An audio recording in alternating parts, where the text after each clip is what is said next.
શ્રીયા ઇન્સ્ટિટ્યૂટમાં તમારું સ્વાગત છે. આજના આ જબરદસ્ત ડીપ ડાઇવમાં આપણે એક બહુ જ રસપ્રદ વિષય પર વાત કરવાના છીએ. પણ જુઓ, શરૂઆત કરીએ એ પહેલાં મારી એક ખાસ અપીલ છે. હા, અને એ બહુ જ જરૂરી અપીલ છે. બિલકુલ. જે લોકો અત્યારે આપણને સાંભળી રહ્યા છે ને, એ અત્યારે જ ફટાફટ આપણી યુટ્યુબ ચેનલને સબસ્ક્રાઇબ કરી લો. હું તમને ફોર્સ કરી રહ્યો છું એમ જ સમજો, કારણ કે આવા જ્ઞાનના ખજાનાવાળા ડીપ ડાઇવ સેશન્સ તમારે ક્યારેય મિસ ન કરવા જોઈએ.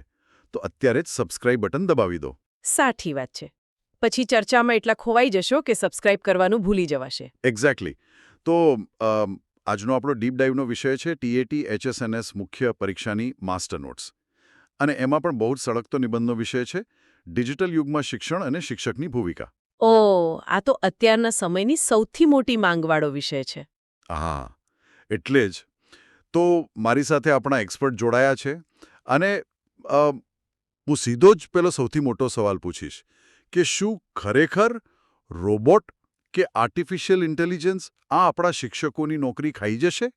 મતલબ, શું શિક્ષક નામની સંસ્થા જ પૂરી થઈ જશે? જુઓ, આ ડર અત્યારે સમાજના દરેક વર્ગમાં છે. અને ટેકનોલોજી જે સ્પીડથી આગળ વધે છે ને, એ જોતા આવો વિચાર આવવો સાવ સ્વાભાવિક છે. પણ સ્પષ્ટ જવાબ આપું તો ના. કોમ્પ્યુટર ક્યારે શિક્ષકનું સ્થાન લઈ શકે નહીં. અરે વાહ, આ સાંભળીને થોડી શાંતિ થઈ. તો ચાલો આને ડિટેલમાં સમજીએ. પ્રેઝન્ટેશનના નેક્સ્ટ પેજ પર જઈએ. આમાં પ્રાચીન ગુરુકુળથી લઈને આજના સ્માર્ટ ક્લાસ સુધીની સફર આપી છે. હા, એટલે જો તમે ઐતિહાસિક સંદર્ભ જુઓ ને, તો શિક્ષક પાછળ નથી હટી રહ્યા, પણ તેમનો રોલ શિફ્ટ થયો છે. પહેલાના સમયમાં ગુરુકુળમાં શિક્ષક જ માહિતીનો એક માત્ર સ્ત્રોત હતા. રાઈટ. વિદ્યાર્થી પાસે બીજું કોઈ ઓપ્શન જ નહોતો. બિલકુલ. પણ આજે તો ઇન્ટરનેટ પર દુનિયાભરની માહિતી છે. એટલે હવે શિક્ષકે માહિતી નથી આપવાની, પણ એ માહિતીનું સાચું વિશ્લેષણ કેવી રીતે કરવું, તે શીખવનાર માર્ગદર્શક બનવાનું છે. ઓહ, એટલે કે ફેક ન્યૂઝ અને સાચી માહિતી વચ્ચેનો ભેદ પારખતા શીખવવાનું. હા, અને બીજી સૌથી મોટી વાત છે ભાવનાત્મક પાસું. રોબોટ પાસે કોઈ હૃદય કે સંવેદના હોતી નથી, ખબર છે? વિદ્યાર્થીઓને પ્રેમ, સહાનુભૂતિ, નૈતિક મૂલ્યો અને સાયબર સુરક્ષાના પાઠ તો શિક્ષક જ આપી શકે. સાચી વાત. મને અહીંયા પેલું બિલ ગેટ્સનું વાક્ય યાદ આવે છે. એમણે બહુ મસ્ત કીધું છે કે ટેકનોલોજી માત્ર એક સાધન છે, પણ બાળકોને સાચી દિશા બતાવવા શિક્ષક જ સૌથી વધુ મહત્વના છે. એકદમ પરફેક્ટ. તો હવે નેક્સ્ટ પેજ પર નજર કરીએ. અહીંયા ડિજિટલ શિક્ષણના લાભાલાભ અને પ્લેટફોર્મ્સ વિશે વાત કરી છે. આમ, આજે આપણે mobile, computer, smart board, PDF notes અને યુટ્યુબ છે, ગૂગલ મીટ, ઝૂમ, જીક્ષા એપ આવા કેટલાય સાધનોથી ઘેરાયેલા છીએ. હા, અને આ સાધનોએ શિક્ષણને બહુ જ પાવરફુલ બનાવ્યું છે. મતલબ, નેલ્સન મંડેલાનો એક બહુ જ પ્રખ્યાત કોટ છે કે education is the most powerful weapon. અને આપણી સંસ્કૃત પંક્તિ પણ કહે છે કે સા વિદ્યા યા વિમુક્તયે, એટલે કે જે મુક્તિ આપે તે જ સાચી વિદ્યા. Right, right. મુક્તિ એટલે કે ભૌગોલિક સીમાઓ કે ગરીબીમાંથી મુક્તિને? બિલકુલ. આજે ગામડામાં બેઠેલો કોઈ પણ સામાન્ય વિદ્યાર્થી, જો તેની પાસે એક સ્માર્ટફોન હોય, તો તે શહેરના કે દુનિયાના શ્રેષ્ઠ શિક્ષકો પાસેથી ભણી શકે છે. અરે, આ તો બહુ જ ક્રાંતિકારી સમાનતા છે. પણ દરેક સિક્કાની બે બાજુ હોય છે. એટલે ચાલો નેક્સ્ટ પેજ પર જઈએ અને આના ફાયદા અને ગેરફાયદા જોઈએ. ફાયદા તો બહુ જ દેખાય છે, જેમ કે ગમે ત્યાંથી અભ્યાસ થાય, સમય અને ખર્ચની બચત થાય, એનિમેશનથી જલ્દી સમજાય અને કાગળનો ઓછો વપરાશ થાય એટલે પર્યાવરણ પણ બચે. હા, એ બધું સકારાત્મક છે, પણ આપણે ગેરફાયદાને ગંભીરતાથી લેવા જ પડે. મતલબ, કેવા ગેરફાયદા? સૌથી મોટું નુકસાન સ્વાસ્થ્યને છે. સતત સ્ક્રીન સામે બેસવાથી આંખ અને માથાનો દુખાવો થાય, બાળકોમાં ચીડિયાપણું વધે છે, અને બીજું કે સીધા સંપર્કનો અભાવ. હા, પેલું જે વર્ગખંડમાં મિત્રો સાથે બેસવાની અને શિસ્ત શીખવાની વાત હોય, એ બધું ઓનલાઈનમાં મિસિંગ હોય છે. બિલકુલ. સામાજિક ગુણોની કમી આવે છે. અને હા, ઓનલાઈન પરીક્ષામાં નકલ થવાના ચાન્સ પણ બહુ રહે છે, એટલે વિશ્વસનીયતા પણ ઘટે.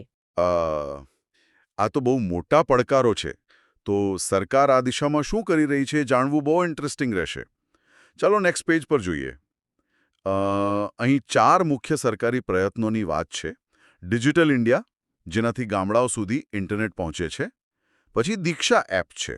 હા, જેમાં ઓનલાઈન શૈક્ષણિક સામગ્રી મળે છે. રાઈટ. ત્રીજું છે સ્વયં યોજના, જે કોલેજ સ્તરે મફત કોર્સ આપે છે. અને ચોથું PM વિદ્યા, જેણે કોરોના વખતે ટીવી ચેનલથી બહુ મદદ કરી. હા, પણ જુઓ, આ બધું આધુનિક યુગની ભેટ છે, એ સાચું.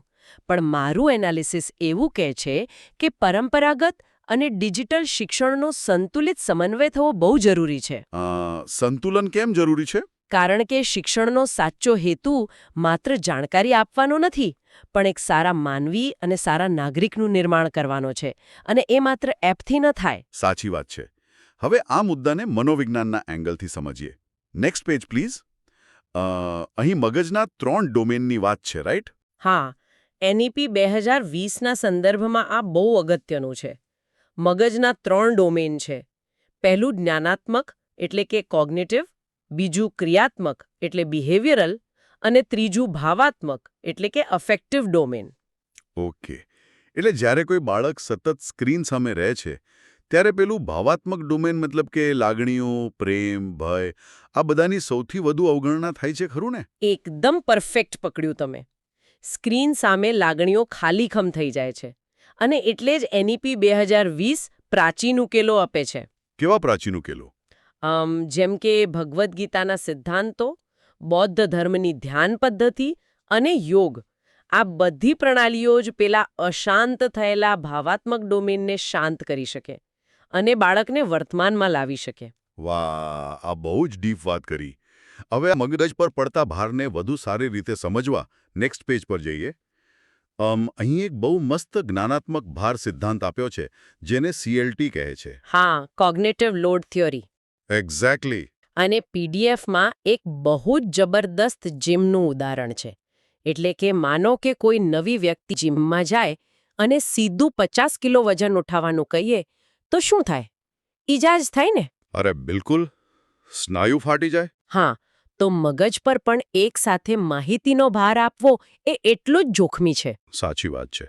આ સિદ્ધાંતમાં 3 પ્રકારના લોડ એટલે કે ભાર સમજાવ્યા છે. પહેલો છે આંતરિક ભાર એટલે ઇન્ટ્રિન્સિક લોડ, જે વિષયની જટિલતા છે. એટલે શિક્ષકે વિષયને નાના ભાગોમાં વહેંચીને ભણાવવો પડે. ઓકે. અને બીજો ભાર? બીજો છે બાહ્ય ભાર એટલે એક્સ્ટ્રેનિયસ લોડ.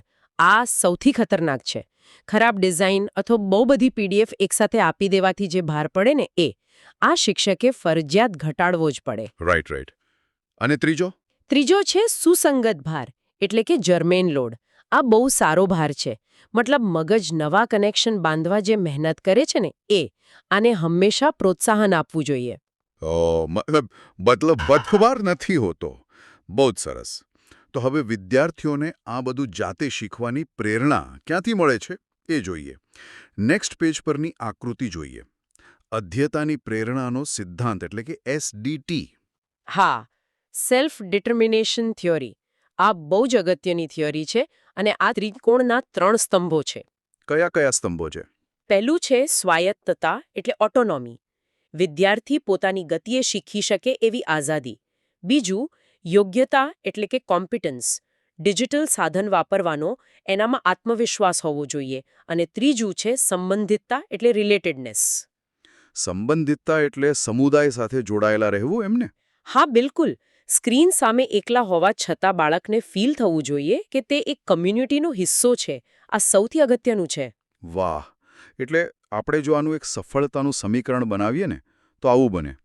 પેલો બાહ્ય ભાર ઘટે, પ્લસ ઉચ્ચ યોગ્યતા મળે, પ્લસ સમુદાયથી આંતરિક પ્રેરણા વધે, = ડિજિટલ શિક્ષણની સંપૂર્ણ સફળતા. ક્યાં બાત હે! એકદમ પરફેક્ટ સમીકરણ બનાવ્યું તમે. Thank you. તો હવે પાછા પેલા સૌથી મોટા સવાલ પર આવીએ, AI વાળા સવાલ પર. Next page. અહીં એક બહુ જ દિલને સ્પર્શી જાય એવી લાઈન છે. AI પાણી બનાવવાનું રાસાયણિક સૂત્ર આપી શકે, પણ તે તરસને ક્યારે સમજી શકે નહીં. બાળકની આંખો માત્ર શિક્ષક જ વાંચી શકે. અરે વાહ! બહુ જ પાવરફુલ વાત છે આ. અને આના જ આધારે શિક્ષણમાં AI અવેજી છે કે સહાયક એ નક્કી થાય છે. અત્યારે શિક્ષકો સામે 5 બહુ મોટા પડકારો છે. અચ્છા, 5 પડકારો કયા છે? પહેલો છે તાલીમનો અભાવ. શિક્ષકોએ સાચા કમાન્ડ્સ કે પ્રોમ્પ્ટ્સ આપતા શીખવું પડશે. બીજો સૌથી મોટો પડકાર છે નકલ એટલે કે પ્લેજરિઝમ. હા, અત્યારે છોકરાઓ ચેટ જીપીટીમાંથી સીધું કોપી પેસ્ટ જ કરી લે છે. બિલકુલ. એટલે જ શિક્ષકોએ બાળકોમાં વિવેચનાત્મક વિચારશક્તિ વિકસાવવી પડશે. ત્રીજો પડકાર છે ખોટી માહિતી. એઆઈની માહિતીને ક્યારેય અંતિમ ન માનવી જોઈએ. રાઈટ, ક્રોસ ચેક કરવું પડે. હા, અને ચોથો છે મર્યાદિત સાધનો. એટલે શિક્ષકે એઆઈને માત્ર એક સહાયક તરીકે વાપરવું જોઈએ, જેમ કે એમસીક્યુ બનાવવા હોય કે સમય બચાવવો હોય એના માટે. અને પાંચમો પડકાર છે જવાબદારીનો. હા, મશીન ક્યારેય જવાબદારી લેતું નથી, બહુ સાચી વાત. પણ જુઓ, જે બાળકો પાસે ડિવાઇસ જ નથી તેમનું શું? નેક્સ્ટ પેજ પર નજર કરો. આમ અહીં SWD એટલે કે સ્ટુડન્ટ્સ વિધાઉટ ડિવાઇસીસની વાત છે. આના માટે 3 પગલાંની પ્રક્રિયા આપી છે. હા, આ બહુ જરૂરી છે. પહેલું કે આવા બાળકોની ઓળખ કરો, આઈડેન્ટિફાય કરો. પછી આયોજન કરો કે પ્લાન બનાવો અને છેલ્લે એનું નિરીક્ષણ કરો. અહીં મહાન લોકોના વિચારો પણ ટાંક્યા છે. આઇન્સ્ટાઈને કહ્યું હતું કે વિશ્વમાં એક પણ બાળક દુઃખી હોય ત્યાં સુધી કોઈ પણ શોધ મહાન નથી. અને ગાંધીજીએ ક્રોધને જીતવા મૌનની વાત કરી હતી, જેને આપણે અત્યારે ડિજિટલ ધીરજ કહી શકીએ. બહુ જ સુંદર કનેક્શન છે. અને ગ્રાઉન્ડ લેવલ પર આના માટે બહુ મસ્ત આઈડિયાઝ અમલમાં મૂકી શકાય. કેવા આઈડિયાઝ? જેમ કે બાળકોને પ્રિન્ટેડ વર્કશીટ્સ આપવી, પિયર લર્નિંગ કરાવવું અને એસએમસી એટલે કે શાળા વ્યવસ્થાપન સમિતિ દ્વારા જૂના ફોનની મોબાઈલ બેંક બનાવવી. અરે વાહ, આ બહુ જ પ્રેક્ટિકલ આઈડિયા છે. અને ગ્રામ પંચાયત સાથે મળીને ઈચ વન ટીચ વન પણ કરી શકાય. હા, અને તમને ખબર છે આ બધું સીધું જ રાષ્ટ્રીય શિક્ષણ નીતિ સાથે જોડાયેલું છે. ડોક્ટર આંબેડકરનું સશક્તિકરણનું વિઝન અને ગીજુભાઈ બધેકાનું બાળ કેન્દ્રિત શિક્ષણ, આ બંને ભેગા મળીને એનઈપી 2020ના 10 દફતર વગરના દિવસો એટલે કે બેગલેસ ડેઝનો કન્સેપ્ટ બનાવે છે. વાહ, બધું કેવું એકબીજા સાથે કનેક્ટેડ છે. હવે આપણે એ જોઈએ કે ડેટા શું કહે છે. Next page. અહીં 247 બીએડ તાલીમાર્થીઓનો સર્વે ડેટા છે.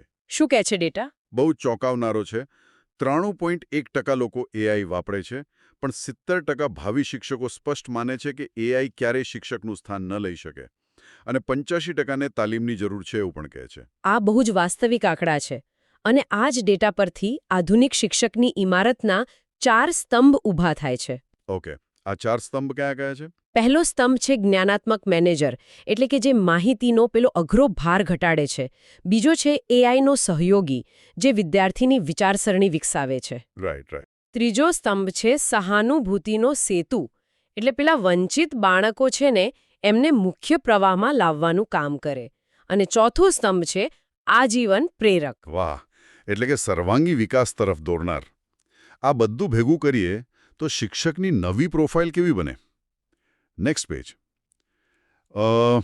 અહીં શિક્ષકની 6 નવી ભૂમિકાઓ આપી છે, મતલબ રોલ પ્લે. હા, આ 6 રોલ બહુ ઇન્ટરેસ્ટિંગ છે. પહેલો છે ફેસિલિટેટર, એટલે કે બાળકોને માહિતી પારખવાની દ્રષ્ટિ આપવી. બીજો રોલ છે ટેકનોલોજીનો સમન્વયકાર. એટલે પેલું 3D અને વર્ચ્યુઅલ રિયાલિટીથી વિષય જીવંત બનાવવાની વાતને? હા, બિલકુલ. પછી ત્રીજો છે એનાલિસ્ટનો રોલ. ડેટાની મદદથી દરેક બાળક માટે અલગ વ્યક્તિગત અભ્યાસક્રમ બનાવવો. ચોથો છે ડિજિટલ નાગરિકતાના ઘડવૈયા. સાયબર ક્રાઇમ અને ફેક ન્યૂઝ સામે રક્ષણ આપવું. પાંચમો અને છઠ્ઠો રોલ કયો છે? પાંચમો રોલ છે ભાવનાત્મક આધાર બનવું. બાળકોમાંથી એકલતા અને પેલું ડિજિટલ થાક દૂર કરવો. અને છઠ્ઠો રોલ છે આજીવન વિદ્યાર્થી બની રહેવું. સતત નવા સોફ્ટવેર શીખતા રહેવું. અરે વાહ, પણ આ બધું સાંભળવામાં બહુ સારું લાગે છે. પ્રેક્ટિકલી કેવા પ્રોબ્લેમ્સ આવે છે? અને હવે આપણે પ્રેઝન્ટેશનના અંતિમ એટલે કે નેક્સ્ટ પેજ પર આવીએ છીએ. અહીં છેલ્લા 2 મોટા પડકારોની વાત છે. એક તો ડિજિટલ ડિવાઇડ, મતલબ ગામડામાં ઇન્ટરનેટનો અભાવ છે. અને બીજું સૌથી મોટું જોખમ ખબર છે? અત્યારના આ શોર્ટ વિડીયો અને રીલ્સના કારણે બાળકોનું ધ્યાન કેન્દ્રિત કરવાની ક્ષમતા એટલે કે અટેન્શન સ્પેન બહુ જ ઘટી ગયું છે. હા, આ સૌથી ચિંતાજનક બાબત છે. પણ આપણે જો ફાઇનલ સારાંશ કાઢીએ ને ઉપસંહાર કરીએ તો હું બહુ સ્પષ્ટ રીતે કહીશ કે ડિજિટલ યુગમાં શિક્ષકનું અસ્તિત્વ ભૂસાયું નથી, પણ વધારે નિખર્યું છે. બહુ સાચી વાત. હા, મતલબ તેઓ માત્ર વિષય નિષ્ણાત નથી રહ્યા, પણ હવે બાળકો માટે મનોચિકિત્સક, માર્ગદર્શક અને મિત્ર બની ગયા છે. ટેકનોલોજી ભલે ભવિષ્ય હોય, પણ એ ભવિષ્યનું સંચાલન કરનાર સારથી તો એક શિક્ષક જ રહેશે. ક્યા બાત હૈ ખરેખર બહુ સરસ વાત કરી તમે. શિક્ષક જ સાચો સારથી છે. તો આજના આ ડીપ ડાઇવમાં બસ આટલું જ. પણ જુઓ, જતાં જતાં હું જે લોકો આપણને સાંભળી રહ્યા છે ને શ્રોતા મિત્રો, એમની સામે એક બહુ મસ્ત વિચારવાલાયક પ્રશ્ન મૂકવા માંગુ છું. અરે વાહ, ચોક્કસ. આજે આપણે જોયું કે શિક્ષક એક સારથી છે, પણ હંજરા વિચારો કે જો આ ટેકનોલોજી રૂપી રથ તેમાં બેઠેલા વિદ્યાર્થીઓની ક્ષમતા કરતાં બહુ જ વધારે સ્પીડમાં દોડવા લાગે, તો એક સારથી તરીકે શિક્ષકે રથની સ્પીડ ઘટાડવી જોઈએ કે પછી વિદ્યાર્થીઓને સ્પીડ પકડવા માટે ટ્રેન કરવા જોઈએ? ઓ માય ગોડ, આ તો બહુ ડીપ થોટ છે. હા, બિલકુલ. આના વિશે જરૂર વિચારજો. તો આજના ડીપ ડાઇવમાં બસ આટલું જ. શ્રીયા ઇન્સ્ટિટ્યૂટની આ અદ્ભુત નોટ્સથી આપણને આજે ઘણું બધું નવું જાણવા મળ્યું. અને હા, ફરીથી યાદ અપાવી દઉં કે અમારી યુટ્યુબ ચેનલને સબસ્ક્રાઇબ કરવાનું બિલકુલ ભૂલતા નહીં, જેથી આપણે આવા જ રસપ્રદ અને નોલેજેબલ વિષયો સાથે મળતા રહીએ. સાંભળવા બદલ ખૂબ ખૂબ આભાર.